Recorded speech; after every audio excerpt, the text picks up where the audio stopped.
for those of you who are joining us from the West Coast. Welcome to today's information session on health informatics and health information management. My name is Megan Johnson, and I'm one of the enrollment advisors for the online programs in the biomedical and health information sciences here at the University of Illinois at Chicago. We're really pleased to have you all join us. This is a topic that we like to discuss really frequently, and we get a lot of questions on it. So hopefully the information that we're going to provide you today will give you some insight onto some exciting things going on in both of these fields, some of the opportunities, and just some better information to move forward with. Today we're going to have several speakers. Our first order of business is some introductions. As I said, I'm Megan Johnson. I'm one of the enrollment advisors here. We also have Joan Ziegler, who is another enrollment advisor for the online program, and Mary Ganji. And we're also excited to welcome Dr. Larry Puwala, who is the department head of the Biomedical and Health Information Sciences Department. He's also going to be speaking with us today. So I mentioned that we're going to cover a few things to kind of briefly let you know what those topics are. We're going to cover some of the definitions in the field of health informatics and information management. We're going to briefly cover some information on our 4 online KHIM accredited programs. We're going to discuss who the ideal candidates for the respective programs would be, or some ideas of some candidates for the programs. We'll also go over some of the typical job roles and titles, some examples of those, as well as some of their typical job responsibilities. And then we'll also cover some industry trends. And in case those of you who are joining us did not see the message in the chat box that's on your screen, what we're asking everyone to do is use the chat feature to submit your questions. And at the end of the presentation, we're going to be covering as many of those as we can. So the first topic is, what are health informatics and health information management? Health informatics is applied technology for electronic patient health information systems. A way that is a good way to approach this particular definition is the use of technology to improve patient outcomes, to use health information in a way that enables the flow of information. It's the intersection of healthcare, IT, and business. A lot of people look at health informatics and information management as partner professions, or sister professions, as I like to say. Health information management is the practice of acquiring the information, organizing it, and maintaining it to enable quality care. So that includes the individual health records and data, and the assurance of privacy, security, and legality of the information. Our next speaker is Mary Ganji, one of our enrollment advisors, and she's going to cover the 4 programs that we offer online here. Thank you, Megan. At the University of Illinois at Chicago, we're actually one of the top research institutions in the world, and within our Biomedical and Health Information Sciences Department lies our health informatics and health information management programs, which we have 4 of. The first 2 I'd like to start off with is our Master of Science in Health Informatics, which is for individuals looking to obtain a formalized education within graduate level coursework. For a master's certificate in health informatics, we offer that to individuals who already have a graduate degree and are looking basically for a concentration in that formalized education within health informatics. Our other 2 programs are within the health information management field. One is a Bachelor of Science completion degree program. That's for individuals who hold an associate's degree or who hold maybe an RHIT and are looking to get to that bachelor's degree with a RHIA credential eligibility. For those individuals who would like to sit for the RHIA exam, we have our post-baccalaureate certificate. Those individuals usually already hold a bachelor's degree and are looking to sit for that exam, the Registered Health Information Administrator. All 4 programs are 100% online. We do have the KHIM accreditation, as Megan mentioned earlier, and our health information management programs are ranked number 9 according to the U.S. News World Report. Some ideal candidates for our health informatics program, we like to see your healthcare professionals or your clinicians, individuals who work within IT industry at a high level, your programmers, your database administrators.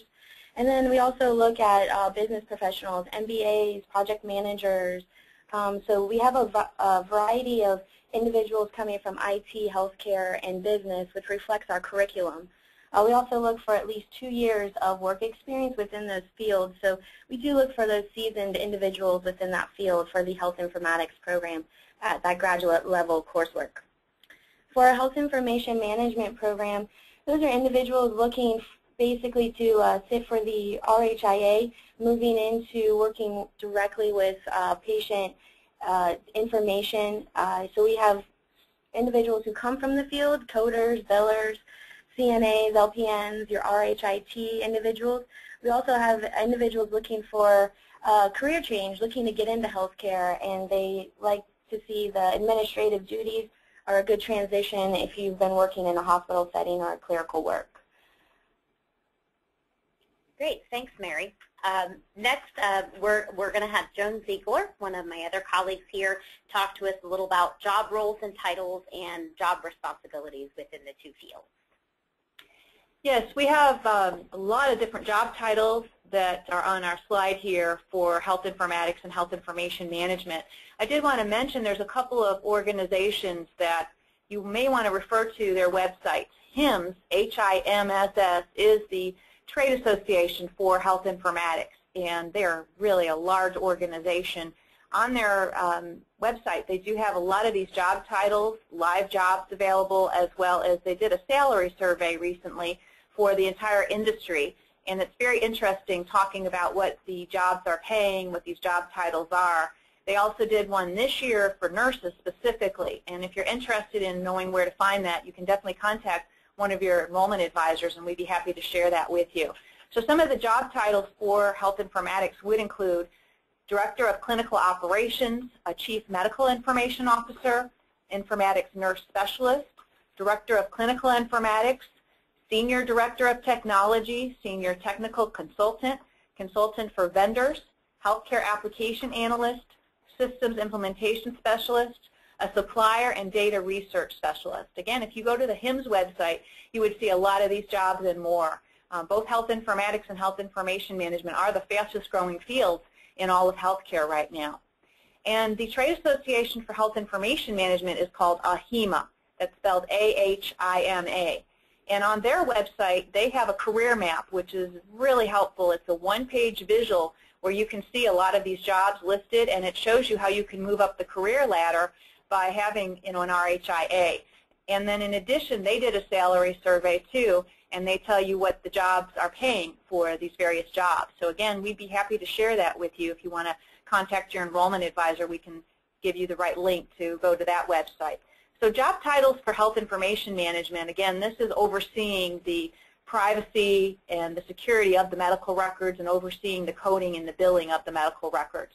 So the job titles do include Compliance Officer, Privacy Manager, Data Quality Manager, Health Information Management Director, Coding Supervisor, Project Manager, Clinical Implementation Improvement Specialist, and Privacy and Compliance Officer. And then as far as the job responsibilities, what these jobs do, for health informatics, you'd be primarily implementing and designing and maintaining and evaluating and applying technology to the systems that house the electronic health records. Also, you'd be working with meaningful use and setting objectives that will provide professionals and hospitals and other healthcare facilities to qualify for incentives, the CMS incentive programs. And then for health information management, you'd be working primarily with coding and billing and complying with the HIPAA regulations, as well as keeping your EHRs secure and accurate. You'd be inputting patient information, doing administrative tasks, and maintaining data quality.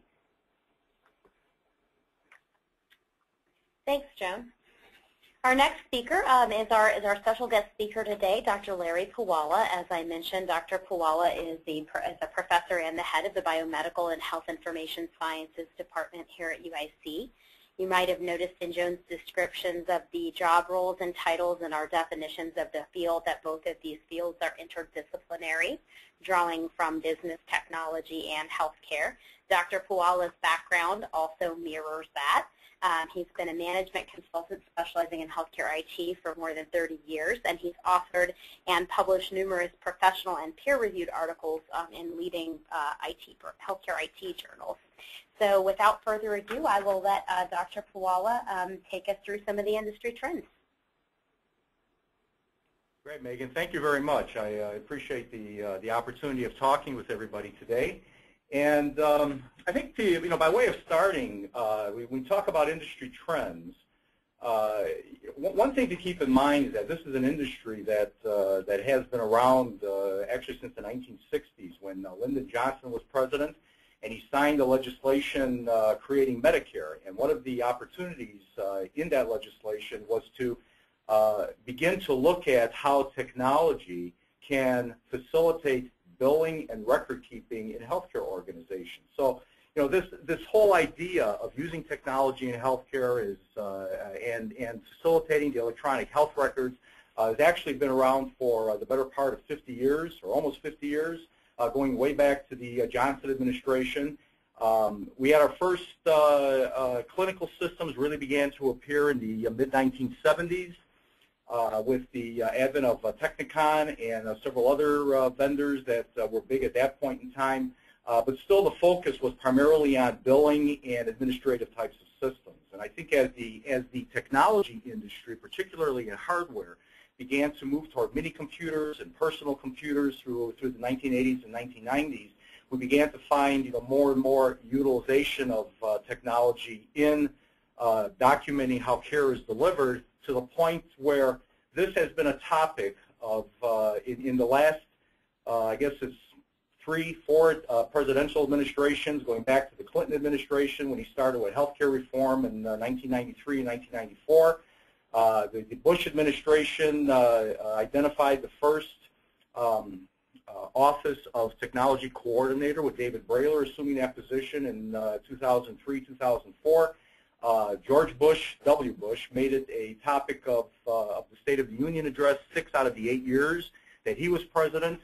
Led us to the to the point in time where we hit 2008 and 2009 when Obama took over as president, and the country was in a recession at the time, and that administration, the Obama administration, started the American Reinvestment and Recovery Act, or ARRA, which, among a number of different things, included the HITECH Act, and put aside billions of dollars toward the implementation of electronic health records and increasing the use of technology in healthcare organizations. So the industry really began to accelerate and take off because of the huge government investment that was being made over the last 6 or 7 years.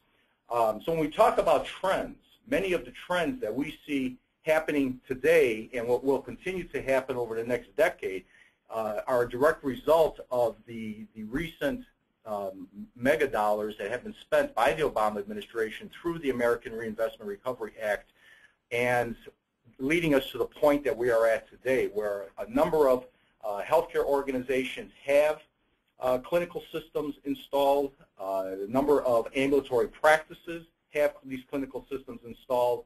And if I want to go to the second dash point under health informatics, where there are now in place a number of incentive programs to increase the use of how technology can effectively and efficiently deliver health care. So meaningful use, the physician and organizational quality reporting systems, value-based patient modifying systems, and all these types of quality improvement and quality reporting systems are now in place, utilizing the plethora of data, the many systems collecting the data throughout healthcare organizations as a result of being implemented over the last 5 to 7 years. So when we look at the trends, there's going to be more and more data analysis and the need to mine the data that are being collected in healthcare organizations and being available to look at outcomes, to look at performance, to look at quality, to look at how you are performing vis-a-vis relative to other healthcare organizations, how you as a clinician might be performing to other clinicians, and effectively providing a comparison to patients so that they can choose the most effective, the highest quality provider for their services. So there's going to be much more emphasis on this over the next couple of years. And the people who will be doing these analyses, not only creating the algorithms, analyzing the data, looking at the data, and determining what the data are really saying, effectively those people are going to be the informaticians in the healthcare organizations over the next decade or so. So our hope, our plan, as us and many other organizations, are to find these people, educate them, and you look at the job opportunities just in that one area alone, are going to be plentiful. Thinking about how technology is advancing, I'm going to the first dash point now on that slide. When you think about the use of cell phones, everybody has a cell phone. All echelons of society have cell phones, from the lowest to the highest. Clinicians are using cell phones and tablets and various types of portable software tools to document care, to communicate with patients, to communicate with outside providers, their associates, their peers, to access databases and other knowledge sources through the use of these tools. You think about how all this technology is taking place and how all of this needs to be assimilated not only into how we as clinicians think, but also into how can we manage the proliferation of these devices throughout any healthcare organization. There's phenomenal opportunities in this area for technically inclined individuals, training programs, assessing new products that are coming to the marketplace, developing software in these areas. We at the university have a number of research projects that are going on right now looking at technology and how technology, particularly mobile technology, can be used to facilitate the effective delivery of care. So again, another big trend in the industry and a number of opportunities coming out of that. As a result of the number of systems, big computer systems, particularly in clinical areas that have been installed over the last 5 years or so, there is a huge push in the industry today to maximize the return from all of those dollars that have been spent.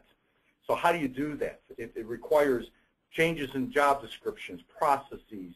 You look at procedures. You look at how the technology is being assimilated in the organization. Training opportunities that are abounding in the number of these organizations. Great opportunity for consultants to come in and work with organizations to maximize the utility, to maximize the functionality, and how that functionality is being used within healthcare. So once again, another big trend in the industry, the trend translating into an opportunity for the informatician. Nursing and medicine are two professions that have taken the leadership in creating a subspecialty credential. And what's interesting about this is, nursing has had the informatics nurse credential at least the last 10, 15 years. Medicine has now created a subspecialty in clinical informatics that there's a board exam associated with that, and the individuals who are practicing medical informaticians have several years to take the exam and grandfather themselves into the subspecialty in clinical informatics. So this is a movement that has recently taken place. And I'm sure some of you are probably asking, well, what about me? I'm a pharmacist. I might be a technologist, a person with a computer science background. There's a meeting coming up of the American Medical Informatics Association later this month that will begin discussion of specialty credentialing for non-nurses, non-physicians in the area of health informatics. So, again, this is an evolving field, and we see this trend occurring where people who are specialized, people who are knowledgeable about this industry need to establish themselves as credentialed individuals and people who can facilitate where this industry is going over the next several years. So you'll watch for more credentials coming out in the industry. One of the big credentials in the industry is that of the RHIA. So I'm talking about health information management. We have two programs, the Bachelor of Science in Health Information Management and also the Post-Baccalaureate Certificates in Health Information Management, that graduates of these programs, of the BS and also the certificate, are eligible to sit for the Registered Health Information Administrator, the RHIA credential. And this particular end of the industry, which focuses on privacy, security, and the legal aspects of the health record, more leaders are needed in this area to facilitate the changes in how these records are being used and how these records are being shared in healthcare organizations. So we need leadership in this area, and we need more of them. Big movement within the American Health Information Management Association is that of governance. Right now, AHIMA is developing a panel. They're developing standards. They're looking at how information should be governed, what are the best practices of governing information in healthcare organizations, and we see this proliferating, we see this happening, we see this evolving over the next couple of years, and again, more leaders are needed in the industries in order to help make this happen. Big area, and I'm sure many of you are familiar with this, is the transition from ICD-9 to ICD-10 coding. ICD-10 has been, the government has delayed it 3 or 4 occasions. Right now the date is October 15th of 2015, and I can only, I'm trying to just grasp in my own mind that the costs that have been incurred in the industry of organizations ramping up for the transition, putting software in place, putting training programs in place, getting people hyped up about it, how this is all going to work in the organization, the processes, the procedures and everything, only to have a last-minute change in Congress delay the transition for another year. Like I said, this has been delayed on several occasions previously. I think this will happen. It's going to happen. The word now is that it will happen in October of next year, and without any additional delays, and keeping in mind that we are the only country in the world that does not use some form of detailed ICD-10 coding. So there have been a number of articles, looking at both sides of that issue, but I think the bottom line is it will happen. The ICD-10 coding will give more granularity to diagnoses. We'll give more opportunity for standardizing what diagnoses are called, how they can be monitored, how could they be reported upon, and also give a greater level of granularity to billing practices within many healthcare organizations. So much of this is preparing for the industry is going to look at the data that are being collected as a result of implementing systems over the last decade, particularly with the amount of money being spent on this, and focusing more on quality, on outcomes, on utility, on research, and how the data can provide for better and more efficient healthcare. That is the primary trend going on in the industry, and all these things that I've listed on the slide support that type of a trend. So without any further ado, I would turn it back to Megan and to finalize the presentation. Thank you. Thanks, Dr. Puala. So we've covered quite a bit today. In a moment, we're going to cover some of the questions that you've submitted through the chat feature as well. In order to kind of give you an idea of how to get in touch with us to get some more information, I know Joan mentioned and I've mentioned getting in touch with your advisor for more specific information. All of our email addresses are listed here. You can reach us by phone at 888-UIC-MSHI. We also will have a booth at the American Medical Informatics Association Symposium that Dr. Puala mentioned. I will be there. It's booth number 326 at AMIA. And I'll also have several of our faculty members will be stopping by during times of the conference as well. So that'll be an opportunity for you to talk face-to-face, gather some more information. But in the meantime, we'd be happy to talk with you by phone or email. Our application deadlines for the upcoming spring semester, which begins on January 12th, are November 15th. And that is for the Master of Science degree in Health Informatics, the Postmaster Certificate in Health Informatics, and the Post-Baccalaureate Certificate in Health Information Management. So now we're going to go through and we're going to answer some of the questions that you've submitted through the chat feature. I know we've got a lot of really fantastic questions today, so we're going to do our best to get to as many of them as we can. Whatever we aren't able to address here on the webinar, your individual enrollment advisor will be reaching out to you over the next couple of days to talk with you about some of the questions that you have. So one of the first questions that we got was whether health informatics or information management are different programs or the same programs. And I think we have hopefully answered that they are two different sets of programs with different purposes and some different goals and some different outcomes. But like I said, a lot of people consider them related or sister professions or a sub-profession of another profession. So one of the other questions was about how to figure out whether the program is a good fit for you, which program is a good fit for you based on your background.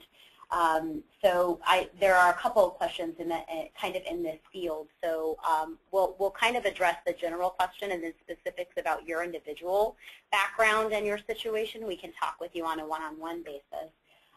But one of the ways to determine that, really, for anybody who is trying to determine which direction you go if you do meet the qualifications for both programs, is really to determine what area you want to end up. We highly recommend visiting the trade organizations that Joan mentioned, AHIMA and HIMSS. You will definitely want to do some research on what types of roles you're interested in. We mentioned several of the different backgrounds that are good fits for the field, and I know some of the folks asking that question match some of those backgrounds. But really a good place to start would be in kind of determining where you want to end up. The next question that we had was how the program can facilitate students who primarily only have a medical background to acquire skills and certifications. And I believe this question is about health informatics. Joan, would you like to answer this one? So if you have a medical background, your skills are highly needed in this field of health informatics primarily because you're the end user. You're working with the systems every day. And so you would collaborate with the IT people who are implementing and changing the systems. And our program is not going to be a real technical program. It's going to really utilize your skills as a healthcare professional to tell the IT people what you need and what changes need to be made to better improve the systems that they're going to work more effectively for you. So in our program, we do have healthcare, a lot of different healthcare professionals and IT professionals, and that's what our program's about, is really building a bridge, a liaison between the two, and have a common language for health informatics to come together so that the IT people are understanding what the healthcare professionals need. Thanks, Joan. One of the next questions that we got were according to the HITECH Act, all hospitals have to implement an EHR system by 2014. And what about the future? Do you feel that health informatics will remain high in demand? Is it too late to get involved? Dr. Pawala, would you mind touching on this one a bit since it relates to your topics for today's conversation? Sure, I can do that. What I often tell students in some of the courses is that given the amount of work that is still to be done in the industry, that there are probably going to be jobs out there in informaticians until all of us are going to be retired. Now, having said that, when you think back of where the industry has been over the last 50 years, and the strides that we have made in the last 50 years, thinking that today we are doing so well. I'm sure many of you that have practiced medicine, or many of you that have been involved, in the health profession as a clinician, can think back to your school days where you thought, medicine was so great and you're doing this, that, and the other, and yet you continue to see advances in technology, advances in drug therapy, advances in surgery, and other things going on. this profession, the use of technology in the delivery of healthcare is no different. Today we are at a snapshot. The snapshot is, it is what it is today, but thinking about where we're going over the next 10 to 20 years, there's going to be a number of opportunities emerging and evolving to use data to not only assure that the correct data are being collected, but to make the data available at the right time to the right people under the right circumstances, to prove that we are indeed a quality provider, to create and develop new systems using new technologies that are yet to appear in healthcare, more powerful technologies, and all these things like that. So you know, when I look at the industry and the opportunity that exists to maximize the effectiveness and the use of technology as the technology continues to evolve, I see opportunities abounding for people educated in these areas at least for the next 30 years. I think there's going to be a ton of work to do in healthcare, still remaining in spite of the dollars and the strides that we have made over the last 5 to 7 years. Thank you, Dr. Puwala. One of the other questions is actually kind of a collection of related questions that we have, and it's one that we talk about frequently, is about certification and practicum coursework and preparing for work within the industry. So they're all kind of related. So I'm going to kind of address all those questions kind of at once. So one of the specific questions was about the practicum courses. The practicum is an option for the Master of Science degree in Health Informatics and can be added as an additional class to the Postmaster's Certificate in Health Informatics. It is not required. It's an option for you if you feel like you really need to gain that work experience and that networking opportunity to choose a facility and get involved and get some hands-on experience in the program. Again, it's an elective choice. Health Information Management is a little bit different. AHIMA, which is the American Health Information Management Association, we mentioned previously, that's AHIMA.org. AHIMA considers professional practice experience very important to your introduction to the field or to your continuation to advance in the field. With both of the health information management programs, an in-person practicum is required before you can sit for the Registered Health Information Administrator exam. Again, that's another great opportunity to prepare for the industry, gain work experience within the industry, and be more prepared for the exam itself. And the other question that ties in with that was preparing physicians and nurses for the industry certifications. Again, all very interrelated, gaining work experience, and those kinds of things. Both of the informatics programs can help physicians and nurses with the respective industry certifications. And Dr. Puwala, if you don't mind, one of the questions that we got was elaborating a bit more on those subspecialties. Do you mind sharing just a little bit more information with our participants about those? Sure, I can do that.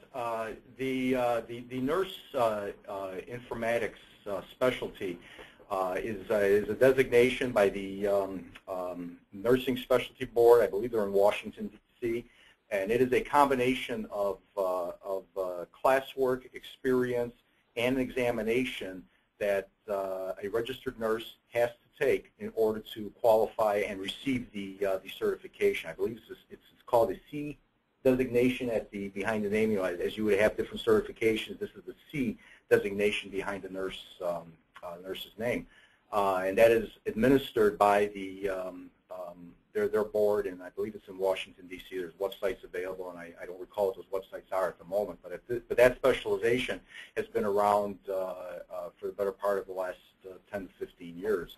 The medical designation is brand new. Just started, I think they just had their second round of examinations. There are I believe it's three or four sites, 4 universities that have been designated as providing specialty programs in clinical informatics. The University of Illinois Chicago is one of those sites. This program teaches the didactic for the physician who has desired to come to the university for the clinical informatics subspecialty. In addition to didactic courses, which is coursework around systems analysis, data mining, using different anthologies and data, courses in vendor relationships and how to manage suppliers in the industry, and a course on clinical informatics and some of the theories behind clinical informatics. In addition to that, there's various projects, committees to serve on, and the opportunity to do a minor amount of clinical practice. It's a 2-year fellowship. The universities, the other 3 universities that are doing this, I believe they're also 2-year fellowships. And this gives the graduate of that subspecialty the opportunity to sit for the medical informatics certification examination. And like I said, I think they just had their second one. Right now they're in the process of grandfathering, practicing medical informaticians, and I believe they will continue to do that for the next 2 years. Great, thank you, Dr. Paula. One of the other questions that that we have gotten, and I'm going to ask Mary if she wouldn't mind answering this one. Someone mentioned that they have a finance background, a master's degree in finance, and asked if choosing the postmaster's certificate would put them at a disadvantage versus choosing the master's. And I know that the question of which program and which career to choose are always a big question. Of course, a large part of that is your personal, your personal decision and personal preference. But maybe Mary can kind of elaborate a little on the postmaster's versus the full master's. Absolutely. Someone with a financial background, if it's relatable within healthcare, I would say that the postmaster's certificate could be beneficial to you. The postmaster's certificate is really geared towards individuals who are really working within healthcare already, that can be more related to health informatics, and just really want to get that formalized education to either pursue a higher level position or just gain more knowledge within the field and apply that knowledge within their day-to-day activities. Someone who comes from the finance world and maybe not working directly with healthcare, we would probably push more towards a full master's degree. It's going to give you more in-depth knowledge of the field. It's going to give you the skill set and the marketability to go out and kind of transition more within healthcare rather than just having that concentration within a certificate of health informatics. Since neither of them really give you a credential within the field, you would want to go for the more in-depth knowledge if your background isn't really related to healthcare. It's going to give you the option, as well as Megan was saying, to do the practicum as an elective to give you more hands-on experience within the field, or just give you the full depth in knowledge within 15 courses of our master's degree rather than just 7 courses from the postmaster's. It really depends on where you want to go in the field as well, and how you feel comfortable with the knowledge and skill sets you already hold is what is really going to deter you on which program would be the best fit. And if you have further questions, the best advice we can give you, just reach out to one of us and go over your background and try to relate which would be the better program for you. Thanks, Mary. Megan, if I can only add, or I'd like to add, that the fact that informatics, even though the emphasis in our industry, in healthcare, has been on clinical systems during the last 5, 6, 7 years or so, the skill set of an informatician can relate, and does relate, to many other areas in addition to clinical activities. The skill set of data mining, analysis, forming algorithms, how to analyze data, building research projects, also has can have an impact on various business opportunities, looking at population studies, looking at demographic studies, and all of those can be related to healthcare. So, when I look at this industry, I see these opportunities not only for nurses, physicians, pharmacists, and other clinical people. I also see the opportunities for computer scientists, business majors, people with finance and accounting backgrounds, and numerous other areas. So, you know, it's really the skill set at the graduate level, at the MS level. It's really the skill set that we're providing on how to be an informatician. The emphasis, obviously, at this point in time, being health. Excellent. Thanks, Dr. Fuala. Another one of the questions that we've received, well, again, we're going to try to get to as many of these as we can, but if they're very specific to your individual background or we just are getting close to the end of our time here, we will reach out to you, your individual enrollment advisors.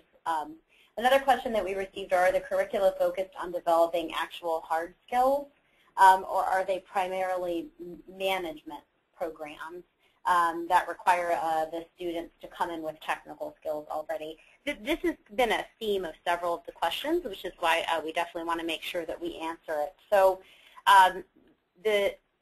in none of the programs are you studying computer science. So as Dr. Fuala mentioned, it's really an interdisciplinary industry. Both health information management and informatics are interdisciplinary industries that really draw highly on those different backgrounds of computer science and clinical health care and business and finance. So none of our programs require you to have a highly technical background in order to be eligible. There are specific eligibility requirements for each of the programs, which we'd, again, be happy to discuss with you based on your personal situation.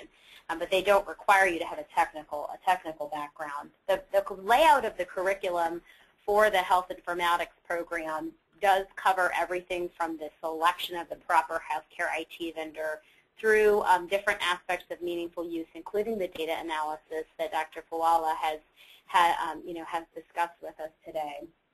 So those are going to be some of the topics within that program. Within health information management, it's the use of the electronic health record system, the efficient use of managing the data, the information governance, billing and coding that Dr. Fuala also covered in industry trends. So hopefully that kind of works with several of the different questions that we've gotten about requirements to already have a technical background. Another question we received is, what is the cost of tuition? Joan, would you like to answer this for us? Sure. The cost is $735 per credit hour. So depending on which program you're interested in, that would be the cost. And we do offer financial aid options for all of our programs. We also suggest that you might want to check with your employer and see what they might offer to help you with offsetting the cost of tuition for our program as well. So again, we can tell you more specifically if you want to contact your enrollment advisor about the cost of each of the programs. Thanks, Joan. One that's kind of related to that we received too is how long is each program? It kind of goes along with that question, along the tuition question. The post-baccalaureate program is approximately 2 years. It is the alternative to going back to completing a second bachelor's degree if you already have one. The bachelor's degree program is a completion program. It's for someone who doesn't have a bachelor's degree already and needs it. That program takes approximately 2 to 2.5 years. The master's degree in health informatics takes approximately 2 to 2.5 years, and the postmaster's certificate can be completed in about 18 months. Again, with your specific background and qualifications, each of us would be happy to talk with you in a little more depth about the requirements and possible links with each program. So the next question that we've gotten, and this is a good one, we talk about this one pretty regularly as well. It seems like EPIC is dominating the EHR industry lately. How does health informatics education help if I won't be able to get the EPIC training? So there are a number of different ways to answer this question. I think, Dr. Fuala, would you mind delving into this a little bit in more depth for us? Sure, I can do a stab at that. Yeah, so the person who asked the question, they're making a good point. I mean, EPIC has been very protective of their training, and unless you are working for an organization that is actively contracted and installing the EPIC systems or using the EPIC systems, or working for a consulting company who is one of the EPIC preferred vendors to accommodate to deliver consulting services around EPIC products, it'll be very difficult to get EPIC training. So how does this program help? Well, what we've done, we've seen several students use what they've learned from the program to secure positions either within their organization, which can put them, give them an opportunity to get EPIC training, or to get new positions with organizations that are using EPIC, and again put them into position for EPIC training. The whole thing goes back to having the skill sets, particularly at the master level. There's no substitute for interviewing, having good experiences, how you interview, your background, your degrees, and the Master of Science degree is another indication of who you are, the work ethic that you have, the level of commitment that you have to the work that you want to do, but it's only a piece of the pie. So it goes back to who you are and how you interview and where you are at in the organization. But the Master of Science degree or any advanced degree can put you into a position for the job that will get you that training and then make you eligible to receive that training, either through a new position, an elevated position within your organization, or even working for a consulting firm that's doing EPIC training right now. I recall a student we had 2 years ago that graduated from our program and took a position with one of the EPIC consulting firms, and became one of the experts, at least for her consulting firm, her new position over the last 2 years in EPIC scheduling and some of the administrative background tasks in EPIC. We've had another nurse that became an op-time specialist with EPIC. She was a surgical nurse, worked for a non-EPIC organization, went through the program, got her master's degree, took a position with a consulting firm, and received that EPIC training in op-time. So these things do happen, and again, using the education to put you in a position to get that next job. Excellent. Thanks, Dr. Koala. One of the other questions that we've got, well, it's actually kind of a two-part question. They sort of tie together. Seeing as these are mainly online programs, what's the minimum requirement of the student to be successful at online coursework? And then the other question that is sort of related is, why does the program require so many credits? So Mary, would you mind talking a little bit about the number of credits and the work requirement associated with the program? Sure. For our graduate level programs, that would be our Master of Science in Health Informatics, Postmasters, Certificate in Health Informatics, and our Post-Baccalaureate Certificate in Health Information Management. We've set those courses up for you to average in about 25 hours of schoolwork a week within your work and family life currently. And the way we've set up those programs is that you're taking one class over an 8-week session. You're taking 2 classes over a full semester. So you're really focusing on one class. You're able to manage your time because we have an asynchronous program. What that means for you is that you can log in 24 hours, 7 days a week. And the most successful students find that logging in daily, if not every other day, is the best way to stay abreast of deadlines, discussion posts, and papers that may be due. So most students find that taking the one class per 8 weeks has been really successful for a full-time working individual. Most students complete our Master of Science program, which is 45 credits, and it's 15 classes, in about 2 to 2.5 years. We require 45 credits because we hold KHIM accreditation, and we feel that with those 15 classes and the 45 credits, you're really getting those skill sets and tools to become more marketable, go out in the field, be able to take the knowledge you've learned and use it hands-on directly on a day-to-day basis within your position. Most students find that it helps them get into higher level positions, director positions, and that the course we provide really does give you that tool set to go out and be in high demand within the industry. For the Bachelor of Science in Health Information Management, that's really dependent upon your work schedule and how you can manage either a full-time or a part-time bachelor's completion degree. So most students usually do it on a part-time level as they're working.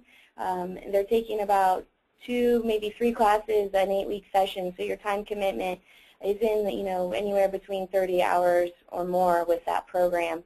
Most students find it very easy to manage that time, because if you can sit down with your work schedule and your academic calendar, sync them, and you'll have reminders. Everybody now has a smartphone or a tablet, or everything's synced to your cloud. So that's where students find time management being successful, is just setting up your calendar and being ready, because at the beginning of every class you have your syllabus, your deadlines, and just putting it in a calendar and making it yourself aware. Most students find it very very successful to have an online program in their working life. And I hope that was helpful for you. Thanks, Mary. So we've got time for just a couple more questions. So one of the next questions that we had received, and a lot of the questions we've received have been about jobs and job roles and job responsibilities and job searching and job placement. So to answer a lot of that, we would definitely, again, invite you to visit the trade organizations, review the information we've covered in the webinar, and again, set up some time to speak with your enrollment advisor about your individual situation, as those things really do play heavily into some of the answers to those questions. The next question we'll cover is for a person that has their master's in healthcare management, would their credits be accepted to enroll in the post-baccalaureate program? So for the post-baccalaureate program, which is the RHIA program, the goal of that program, as I mentioned, is to help someone become eligible to enter the field of health information management by sitting for the Registered Health Information Administrator credential. It's really important to note that that program is not a prep course or a boot camp. It's an eligibility requirement. Someone cannot sit for the RHIA with a master's degree and work experience in another field, or a bachelor's degree and work experience in even the HIM field, unless it is from a KHIM accredited program that offers the RHIA. Specifically for transfer credit questions, that's a question we definitely would want to talk with you on a one-on-one basis, as there are a few courses that may be accepted for transfer credit in some situations for the post-baccalaureate program. So for sure, your enrollment advisor, again, can get back to you and talk with you about your specific situation and how that would relate. One of the next questions that we received, and Joan, if you wouldn't mind covering this one for us, how is the research track for the Master of Science degree in Health Informatics different from the course-only track?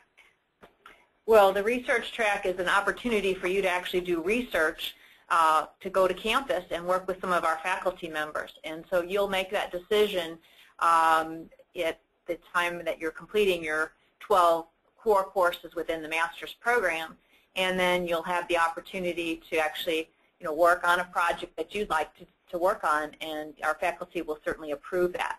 So if you are interested in research, we are looking for research track applicants that would be available to want to do research. And you do have to have a certain GPA within our program. So again, that's something that it's further down the road within the program that you would talk with your student advisor. The other option for you is to do just elective courses, and there's several electives that you can choose within the program, and you would choose 3 of those electives. We have mentioned earlier about a practicum, and that's something that we do like to mention to our potential students about the opportunity to do a practicum within health informatics, because it does give you some hands-on experience working in a medical facility. Over 16 weeks, it's 10 hours per week. So that is one of your many choices within the electives that you can do, and we can talk with you more about that as well. Thanks, Joan.